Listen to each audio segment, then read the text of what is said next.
যোৱাবাৰ লোকসভা নিৰ্বাচনৰ সময়ত মই ৰাইজক কৈছিলোঁ যে এইবাৰ শাৰদীয় দুৰ্গা পূজাত কোকৰাঝাৰত আহিম। কোকৰাঝাৰত ইমান ধুনীয়াকৈ পূজা পাতিছে, সঁচাকৈয়ে দেখি নিজকে খুব ভাল লাগিলে, আধ্যাত্মিক শান্তি পালোঁ। কোকৰাঝাৰবাসী ৰাইজ, বিটিয়াৰবাসী ৰাইজ, অসমবাসী ৰাইজক মহানৱমীৰ শুভেচ্ছা জনালোঁ।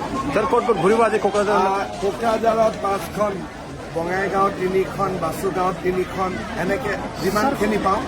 ইতিহাসত প্ৰথমবাৰৰ বাবে এগৰাকী মুখ্যমন্ত্ৰীয়ে পূজা মই যোৱা 5টা বছৰ দুৰ্গা পূজাত গুৱাহাটীৰ বাসীৰ বাহিৰত, কেতিয়াবা বৰাক উপত্যকাত, কেতিয়াবা নগাঁও, কেতিয়াবা লামডিং, হোজাই, ধুবুৰী, এইবাৰ কোকৰাঝাৰ, এনেকে যাতে মুখ্যমন্ত্ৰীজন অকল গুৱাহাটীতে নাথাকি সকলো ৰাইজক লগ পাব পাৰে, তাৰ কাৰণে যোৱা মই 4টা বছৰ চেষ্টা চলাইছোঁ।